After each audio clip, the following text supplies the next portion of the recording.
Mi madre me miró a los ojos por última vez y firmó el papel que me borraba del mundo. «Es por tu bien, Antonio», susurró, como si estuviera confesando un pecado menor. En ese instante, supe que el amor de una familia podía ser el veneno más letal, y que mi secreto, mi amor por Miguel, acababa de convertirme en un cadáver andante en las calles de Granada. No fue un asesinato con cuchillón ni un disparo en la noche, fue peor.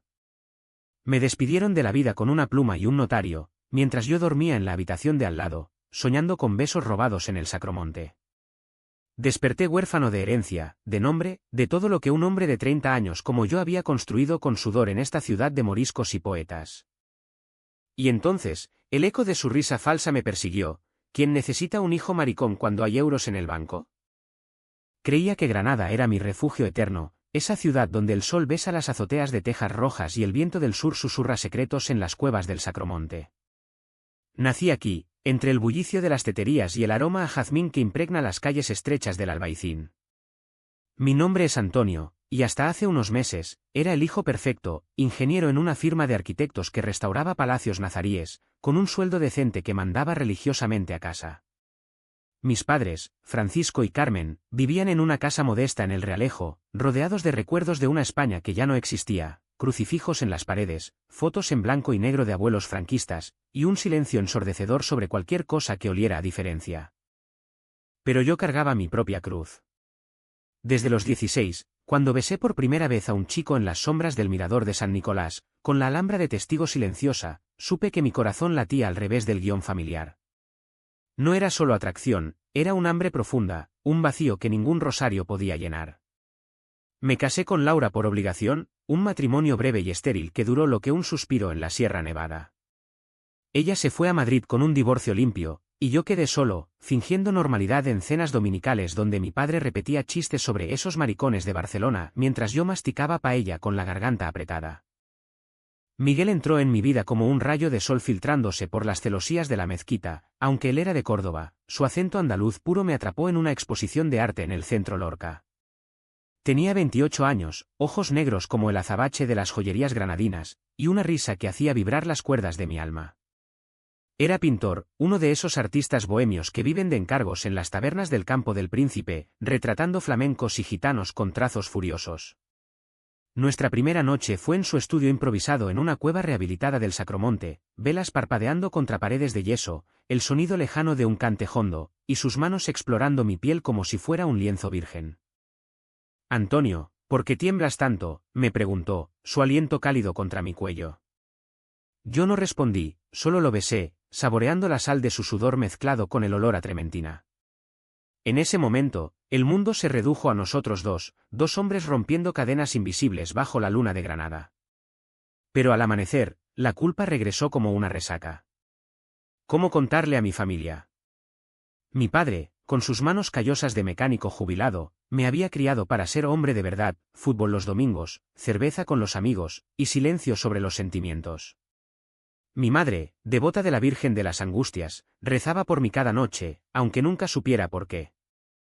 Los meses siguientes fueron un baile precario. Miguel y yo nos veíamos a escondidas, paseos fingidos por la puerta de Elvira, donde nos tomábamos de la mano disfrazados de amigos, cenas en mesones ocultos del Zocimí, donde sus pies rozaban los míos bajo la mesa de madera astillada.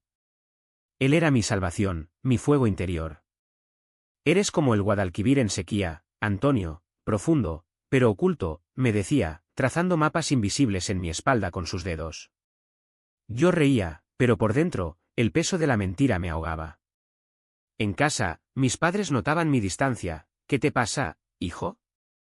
¿Es el trabajo? ¿O esa fulana de Madrid que te dejó tonto? Yo sonreía, servía el vino, y cambiaba de tema. Pero el secreto crecía como una grieta en la fachada de la catedral. Una tarde de octubre, bajo un cielo plomizo que amenazaba lluvia sobre la Plaza Nueva, todo empezó a deshilacharse. Miguel me había regalado un dibujo, nuestro retrato entrelazados, con la alhambra como corona. Lo guardé en mi cartera, pero al llegar a casa, mi madre lo encontró al revolver mis bolsillos en busca de la lista de la compra. Sus ojos se clavaron en el papel como dagas. ¿Esto qué es, Antonio? ¿Quién es este? ¿Este chico? Su voz era un hilo de seda rasgada. Intenté explicarme, balbuceando excusas sobre un amigo artista, pero ella ya había visto la verdad en las líneas curvas de nuestros cuerpos.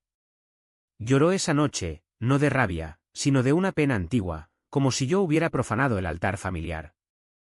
Al día siguiente, mi padre me confrontó en el taller del garaje, donde el olor a aceite y metal oxidado siempre había sido nuestro santuario. Eres una vergüenza, Antonio. Un maricón en mi casa. ¿Qué dirán los vecinos? ¿Qué dirá Dios? Sus palabras eran puñetazos secos, cada una abriendo una herida fresca. No grité, no pude. Solo asentí, prometiendo cambiar, buscar ayuda, mientras por dentro me desangraba. Esa noche, dormí en el sofá, escuchando sus murmullos tras la puerta, planes, susurros sobre proteger la familia. No sabían que ya era tarde, mi corazón pertenecía a Miguel, y Granada, con su historia de exilios y pasiones prohibidas, me había enseñado a no rendirme. Pero la densa niebla del otoño granadino empezó a envolvernos. Mis padres se volvieron sombras, comidas en silencio, miradas que esquivaban la mía, y llamadas a primos lejanos pidiendo consejos. Yo seguía yendo al trabajo, diseñando arcos moriscos que simbolizaban belleza eterna, mientras mi vida se desmoronaba como un zócalo erosionado por la lluvia. Miguel notaba mi palidez, mis ausencias. Ven conmigo a Córdoba un fin de semana, amor. Dejemos que el viento nos lleve. Quería, Dios, como quería. Pero el lazo familiar, aunque envenenado, me ataba como las raíces de un olivo centenario. Las semanas se convirtieron en un laberinto de mentiras piadosas y silencios que pesaban más que las campanas de la Basílica del Pilar en Semana Santa. En el trabajo, mis colegas notaban mi distracción, planos mal trazados, reuniones donde divagaba sobre sombras en lugar de estructuras. «Antonio, ¿estás bien?» «Pareces un fantasma del Albaicín», bromeaba Javier, mi jefe, un madrileño expatriado que olía a colonia cara y ambición. Yo forzaba una sonrisa, culpando al estrés familiar, pero por dentro, el nudo en el estómago se apretaba como una soga. En casa, la tensión era un pulso constante, como el repiqueteo de las castañuelas en un tablao flamenco. Mi madre cocinaba con manos temblorosas, sirviéndome porciones más pequeñas, como si alimentarme fuera un acto de caridad. «Come, hijo, ¿qué te vas a quedar en los huesos como esos hippies del Sacromonte?», decía, pero sus ojos evitaban los míos, fijos en el crucifijo de la pared. Mi padre era peor, gruñía órdenes desde su sillón: «Pásame la tele, Antonio», sin un gracias, como si yo fuera un sirviente en lugar de su sangre. Una noche, lo oí en el teléfono con el tío Ramón, su voz un ronroneo bajo: «Sí, es grave. Tendremos que tomar medidas. Por el bien de todos». Colgué mi oreja contra la puerta, el corazón martilleando, pero solo capté fragmentos: notario, herencia, proteger lo nuestro. No entendí del todo hasta que empecé a notar las ausencias. Mi cuenta bancaria, esa que había engrosado con años de horas extras restaurando el Generalife, se vaciaba gota a gota. Primero, un retiro de 500 euros que atribuí a un error, luego, transferencias a cuentas familiares que mi padre juraba devolver. Confronté a mi madre en la cocina, donde el vapor de la sopa de ajo empañaba las ventanas. «¿Qué pasa con mi dinero, mamá? ¿Por qué lo estáis tocando?» Ella se secó las manos en el delantal, su rostro una máscara de resignación. «Es temporal, Antonio. Tu padre dice que hay deudas del taller. ¿Y tú? Tú no estás en condiciones de manejar nada ahora». ¿En condiciones? La palabra me golpeó como un latigazo. ¿Porque amaba a un hombre? ¿Porque mi cama no albergaba faldas? Esa revelación me dejó tambaleante, como si hubiera pisado una baldosa suelta en las calles empedradas de la Carrera del Darro. Me refugié en Miguel, llamándolo a medianoche desde una cabina pública cerca de la plaza de Beiber-Rambla, donde los turistas bebían sangría ajenos a mi tormenta. «Ven, amor. Necesito verte», le supliqué, mi voz quebrada por el viento frío. Él llegó en su vieja moto, el rugido del motor un bálsamo en la oscuridad. Nos perdimos en las colinas de la Chana, donde las luces de Granada parpadeaban como estrellas caídas. Allí, entre olivos retorcidos, le conté todo: la confrontación, las miradas acusadoras, el goteo de mi fortuna evaporándose. Miguel me abrazó con fuerza, su pecho ancho un escudo contra el mundo. «No eres su propiedad, Antonio. Eres mío, y de ti mismo. Déjalos, ven a vivir conmigo. Sus palabras eran fuego líquido, quemando las dudas.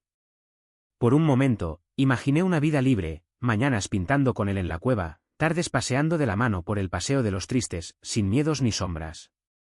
Pero la realidad era un yugo de hierro. Al día siguiente, en el banco, el gestor me miró con lástima. Señor López, sus padres han solicitado una tutela temporal por motivos de salud mental.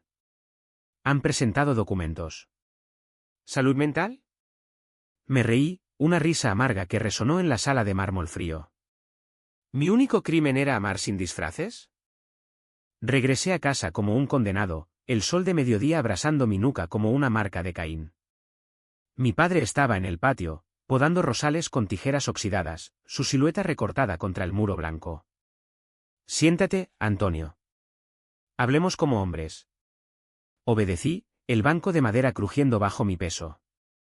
Sacó un fajo de papeles, notariales y sellados, con mi nombre garabateado en tinta negra. Hemos decidido que necesitas ayuda.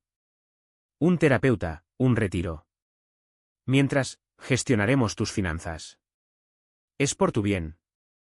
Su voz era paternal, casi tierna, pero sus ojos eran pozos secos, sin un ápice de remordimiento. Intenté razonar, papá, no estoy loco. Solo amo a alguien. A Miguel. Es un hombre bueno. El nombre salió como un confesionario, liberador y destructivo.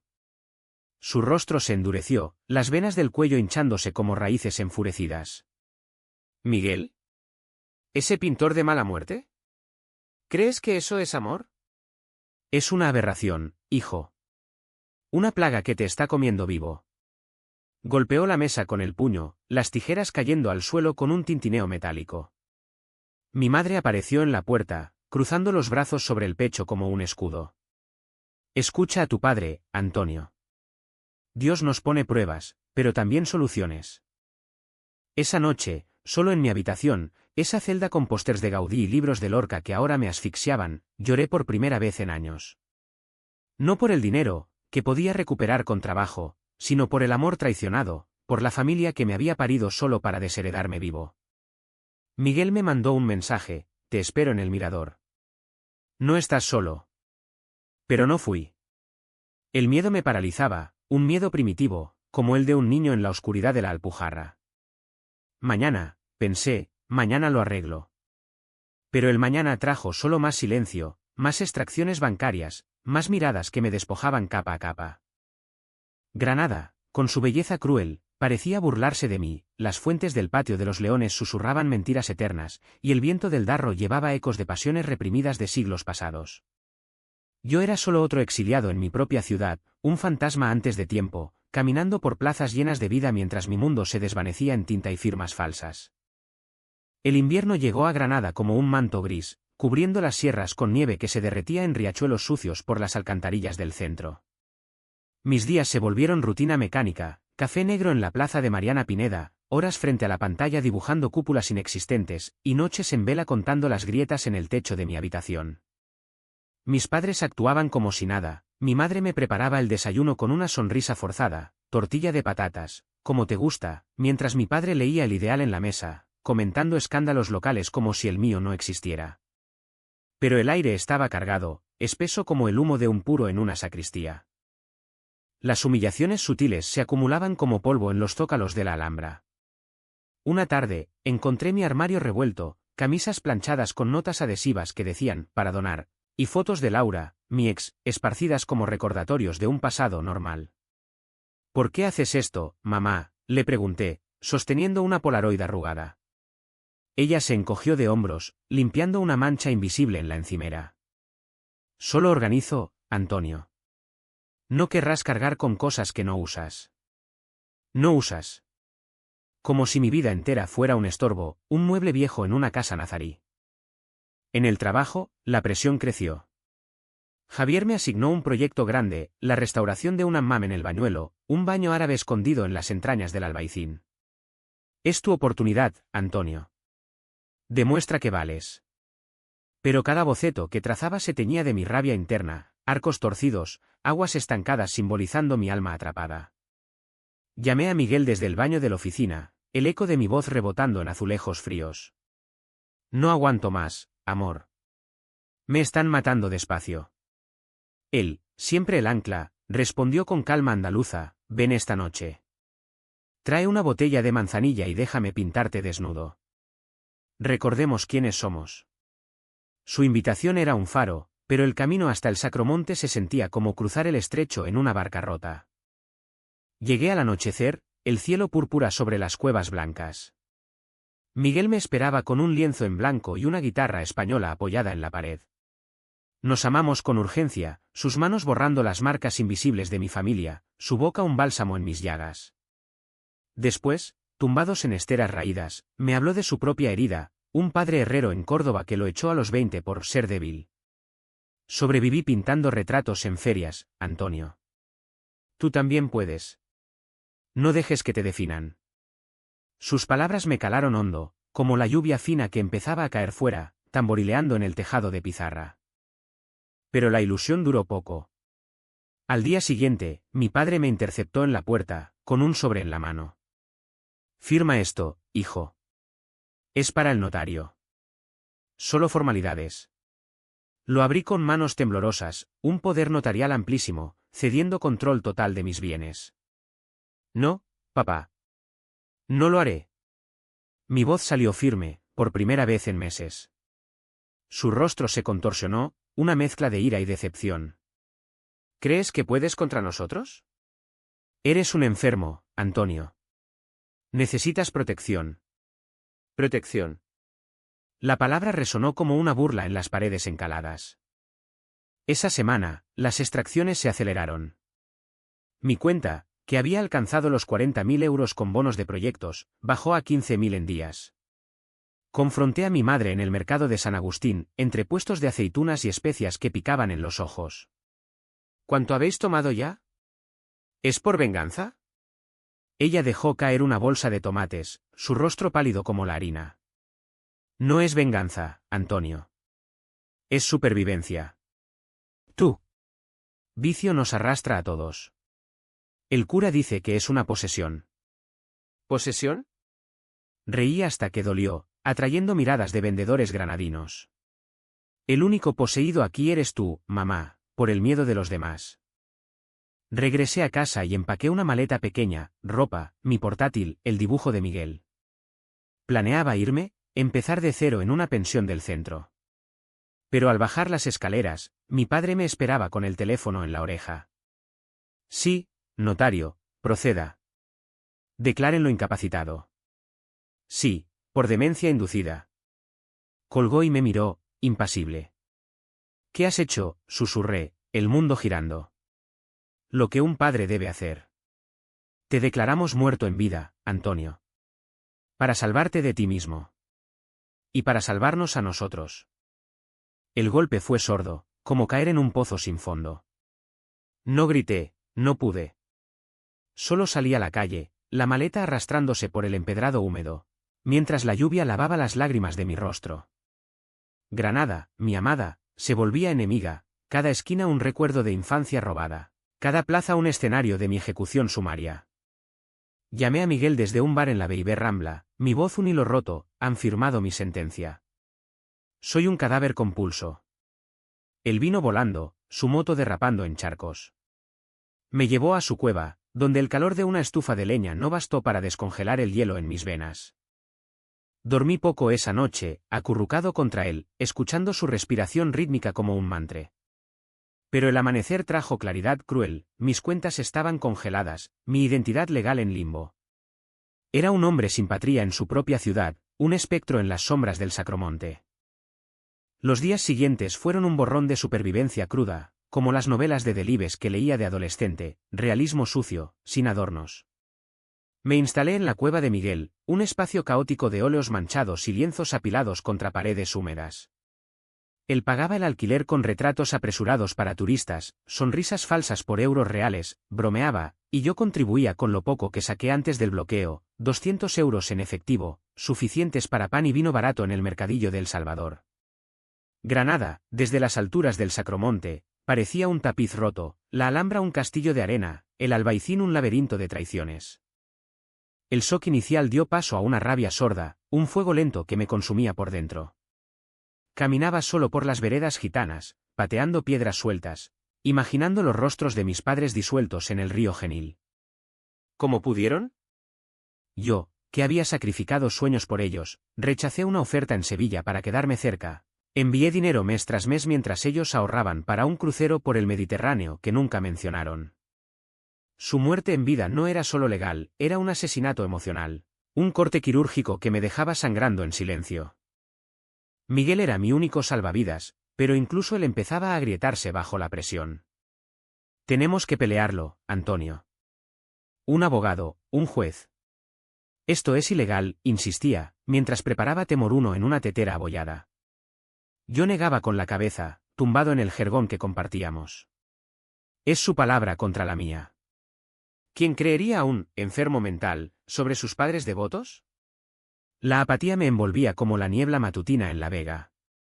Comía poco, dormía menos, mi cuerpo, antes atlético de caminatas por la sierra, se volvió huesudo, piel colgando como velas raídas.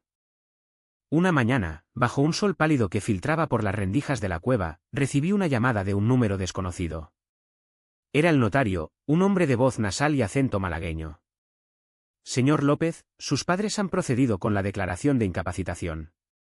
Sus bienes se transfieren a tutores familiares. Puede apelar, pero... El informe psiquiátrico es concluyente. ¿Informe? Nunca vi a un doctor, solo recordaba una visita forzada a un consejero católico que mi madre organizó, un tipo con Biblias en la mesa que diagnosticó confusión espiritual tras oír sobre Miguel. Colgué, el teléfono temblando en mi mano. Me han enterrado vivo, le dije a Miguel, que pintaba un retrato de una bailaora con trazos furiosos. Esa tarde, bajamos al centro en su moto, el viento azotando mi rostro como un látigo de remordimiento. En la Plaza del Carmen, frente al ayuntamiento, intenté hablar con un guardia civil, me han robado mi vida. Declárenme muerto sin juicio. El uniformado me miró con escepticismo, garabateando notas. Pruebe con un abogado, señor. Esto suena a asunto familiar. Familiar. La palabra me revolvió el estómago. Caminamos hasta el Paseo de los Tristes, donde el Darro murmura secretos a los sauces. Miguel me tomó la mano, desafiando las miradas de paseantes. Mírame, Antonio. Eres más que esto. Eres el hombre que me hace creer en el amor. Pero el abismo se profundizaba. Mis padres me bloquearon en todo, teléfono, email, incluso mi perfil en redes, donde subía fotos de proyectos arquitectónicos. Una vecina del Realejo, doña Pepita, me encontró en una panadería y susurró: tu madre llora por las noches, hijo. Dice que Dios la castiga por tu pecado. ¿Pecado? Quise gritarle que el pecado era su hipocresía, su codicia disfrazada de piedad. En cambio, compré un bollo y salí corriendo, las lágrimas mezclándose con el azúcar en mis labios. El punto de quiebre llegó una noche de luna llena, cuando el cante hondo de un tablao cercano perforaba las paredes de la cueva. Miguel había salido a entregar un cuadro, dejándome solo con mis demonios. Hojeé papeles viejos, mi partida de nacimiento, firmada por ellos con amor, contratos de trabajo que ahora eran cenizas. La ira estalló, rompí una silla, tiré óleos al suelo, gritando hasta quedarme ronco. ¡Malditos! ¡Me habéis matado! Cuando Miguel volvió, me encontró acurrucado en un rincón, roto como un jarrón granadino. Me abrazó sin palabras, su calor disipando la tormenta. ¿Llora, amor? Mañana renacemos. Pero el renacer no era fácil. Al día siguiente, exhausto y con resaca emocional, decidí enfrentar el vacío. Fui al banco solo, exigiendo detalles. El gestor, un joven con corbata floja, mostró extractos, 25.000 euros transferidos a una cuenta conjunta de mis padres, justificados como mantenimiento tutelar. Señor, no puede revertirlo sin orden judicial. Salí a la calle, el sol cegador reflejándose en las vidrieras de la calle Reyes Católicos. Me sentía invisible, un holograma en mi propia existencia. En ese momento, toqué fondo, me senté en un banco de la Alameda, mirando a familias felices, y por primera vez, consideré el Darro como escape. No lo hice, el rostro de Miguel, su risa, me ancló. Regresé a la cueva al atardecer, el cielo teñido de bermellón como una herida abierta. Miguel me esperaba con una sorpresa, un lienzo terminado, mi retrato solo pero luminoso, con granada como halo. Esto eres tú, Antonio. No lo que ellos dicen. Lo miré, y algo se rompió dentro, no en pedazos, sino en libertad. Tengo que verlos. Una última vez. Para cerrar la puerta. La decisión ardía en mí como el sol de justicia en las plazas de toros abandonadas de Granada. No era venganza, era exorcismo, una necesidad de mirar a mis verdugos a los ojos y reclamar mi sombra. Miguel me acompañó hasta la esquina del Realejo, su mano en mi hombro un talismán contra el pánico. Sé fuerte, amor. Di lo que has callado siempre. Y si duele, recuerda, el dolor es el precio de la verdad. Asentí, el corazón latiendo como un tambor en una procesión de la Virgen. Caminé solo las últimas calles, el empedrado familiar ahora traicionero bajo mis pies. La casa estaba igual, fachada ocre con geranios en las ventanas, el olor a puchero filtrándose por la puerta entreabierta. Llamé, y mi madre abrió, su rostro demacrado como un lienzo mal borrado. ¿Antonio? Dios mío, ¿qué haces aquí? Intentó abrazarme, pero me aparté, cruzando el umbral como un intruso. Mi padre surgió del salón, periódico en mano, sus ojos entrecerrados. Te dije que no volvieras hasta que te curaras. ¿Curaras? La palabra me impulsó. No estoy enfermo, papá. Lo que está enfermo es esto, vuestra codicia, vuestro miedo. Nos sentamos en la cocina, el reloj de pared marcando segundos pesados como plomo. Saqué los extractos bancarios, extendiéndolos sobre la mesa como cartas de un mal faro. Habéis robado 25.000 euros. Me habéis declarado incapacitado sin un juicio. ¿Por qué? ¿Porque amo a un hombre? ¿O porque queríais mi dinero para vuestros caprichos? Mi voz era acero templado en el fuego de meses de humillación. Mi madre sollozó, cubriéndose el rostro con las manos. No es por el dinero, hijo. Es por ti. El cura dijo que estabas poseído, que te perderías. Y sí, hay deudas. El taller, la vejez. Pero te salvamos. ¿Salvar? La risa brotó de mí, áspera y liberadora. Me habéis matado, mamá. Firmasteis mi defunción para vaciar mis cuentas, sin dejarme defender. ¿Eso es salvación? En Granada, donde Lorca cantó amores prohibidos, vosotros, andaluces de pura cepa, me condenáis por amar. Mi padre se levantó, rojo como un tomate de la huerta. Cállate. Eres una vergüenza. Un maricón que mancha nuestro nombre. Mejor muerto que así. Sus palabras eran veneno puro, destilado de décadas de machismo enquistado. Entonces, el clímax no fue un grito ni un golpe, fue silencio. Me levanté despacio, mirándolos fijamente, grabando sus rostros en mi memoria, la arruga de culpa en la frente de mi madre, el temblor en la mandíbula de mi padre. No os odio. Os compadezco. Vivís en una tumba que vosotros mismos habéis cavado, temiendo sombras que no existen. Yo elijo la luz. Renuncio a vosotros, no hay herencia, no hay perdón. Solo a Dios. Dije lo impensable, lo que había sacrificado en altares familiares, rechacé su control, su versión de mí. Salí sin mirar atrás, la puerta cerrándose con un clic final, como el punto de una sentencia. Fuera, el aire de Granada me recibió fresco, perfumado con azahar prematuro. Llamé a Miguel desde la plaza cercana, mi voz firme por primera vez, lo hice. Corté el cordón. Él llegó en minutos, y en sus brazos, el mundo se enderezó. Esa noche, en la cueva, no hicimos el amor con urgencia, fue lento, reverente, como un ritual de renacimiento. Sus besos trazaban mapas de futuro en mi piel, y por primera vez, creí en él. Pero el eco del enfrentamiento reverberaba. Al día siguiente, contraté un abogado pro bono en el Colegio de la Abogacía, un sevillano de ojos agudos llamado Raúl. Es fraudulento, Antonio. Podemos revertirlo, pero llevará tiempo y pruebas. Reuní todo, emails borrados, testimonios de vecinos, incluso el dibujo de Miguel como evidencia de mi estabilidad. El proceso fue un torbellino, declaraciones ante jueces en el Palacio de Justicia, donde el mármol frío recordaba juicios inquisitoriales pasados. Mis padres contraatacaron con lágrimas y curas como testigos, pintándome como un hijo perdido en la depravación. Semanas después, la audiencia clave llegó bajo un cielo tormentoso que descargaba granizo sobre la Plaza Nueva. Entré al juzgado con Miguel a mi lado, por primera vez, de la mano, desafiando murmullos. El juez, una mujer de Jaén con gafas severas, escuchó todo, mi testimonio, crudo y sin filtros, sobre el amor que me salvó y la familia que me ahogó. No busco venganza, señoría. Solo mi vida de vuelta.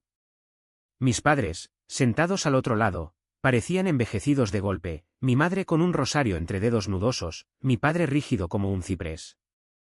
El veredicto cayó como un rayo, incapacitación anulada, bienes restituidos con intereses, y una orden de alejamiento emocional, no contacto sin mediación. Salí del edificio a la lluvia, libre, el agua lavando el sudor de la frente. Miguel me besó allí mismo, en las escaleras, ajenos a los paraguas curiosos. Lo lograste, amor. Eres invencible. Pero la victoria tenía espinas. Esa noche, una carta llegó a la cueva, letra de mi madre, temblorosa. Perdóname, Antonio. El miedo nos cegó. Reza por nosotros. No respondí, el perdón no era mío para dar aún. El deshielo llegó con la primavera, cuando los naranjos del albaicín estallan en blanco y el aire se llena de promesas. Recuperé mi cuenta, 37.000 euros, más los intereses punitivos, pero el dinero era lo de menos. Lo importante era el espacio, alquilé un pequeño piso en el Zocimí, con vistas al Genil y balcón para colgar sábanas al sol. Miguel se mudó conmigo, sus pinceles invadiendo cada rincón, convirtiendo paredes blancas en galerías de color vivo. Nuestros días se volvieron rutina dulce, desayunos de churros en la churra, tardes en mi nuevo trabajo freelance restaurando capillas olvidadas, noches de flamenco en la peña de la Platería, donde bailábamos sin cadenas. Mis padres pagaron caro su error, no en euros, sino en vacío. Oí por doña Pepita que mi padre había sufrido un infarto leve, atribuido al estrés del juicio. Mi madre, sola en las tardes, visitaba a la Virgen con velas dobles, susurrando confesiones que el viento se llevaba. No los busqué, el corte era limpio, una cicatriz que no sangraba ya. Una vez, los vi en la plaza de las Pasiegas, comprando flores para el balcón. Nuestras miradas se cruzaron, la de ellos, suplicante, la mía, serena. Asentí levemente y seguí caminando, el brazo de Miguel enlazado al mío. La curación fue lenta, como el goteo de una fuente en el Generalife. Terapia con un psicólogo en el Centro de Salud Mental, un granadino abierto, con libros de Almodóvar en la estantería, donde desenterré capas de culpa heredada. Tú no eres el pecado, Antonio. Ellos lo proyectaron en ti. Miguel fue mi espejo, en sus ojos, veía no un reflejo roto, sino un hombre entero, merecedor de besos y risas. Juntos, viajamos a Córdoba, su ciudad natal, donde el puente romano nos vio jurar fidelidad bajo estrellas indiferentes. Aquí empezó mi libertad, me dijo, y yo supe que la mía también. Granada, mi musa traidora, se redimió. Diseñé un proyecto soñado, un centro cultural LGBT en una antigua casa morisca del Realejo, con talleres de arte y lecturas de Lorca. Miguel pintó el mural de entrada, dos figuras entrelazadas contra la Alhambra, símbolo de amores resilients. La inauguración fue un torbellino de abrazos y cava, amigos del trabajo, artistas del Sacromonte, incluso Raúl el abogado brindando por la justicia poética. No todo fue rosa. Pesadillas me despertaban, ecos de firmas notariales y miradas acusadoras. Pero Miguel las ahuyentaba con cuentos andaluces, su voz un ronroneo que me mecía de vuelta al sueño. Aprendí a vivir sin raíces tóxicas, visité la tumba de Lorca en el Valle de los Caídos, un peregrinaje secreto, recitando versos sobre amores imposibles que, al final, vencen. Un año después, bajo el sol de julio que abrasa las plazas, caminé por el mirador de San Nicolás con Miguel. La Alhambra se erguía rojiza, eterna testigo. «Sabes», le dije, su mano en la mía cálida como arcilla fresca. Una vez pensé que mi familia me definía. Ahora sé que el amor lo hace. Tú lo haces. Él sonrió, ese gesto que ilumina cuevas enteras. Y Granada. Siempre Granada. Mientras el sol se hundía, Tiñendo el cielo de fuego, me pregunté, ¿es la traición el precio de la autenticidad, o solo el puente hacia ella? No hay respuestas fáciles en esta ciudad de exilios y renacimientos. Solo la certeza de que, al final, uno elige su epitafio, no muerto en vida, sino vivo hasta el último aliento.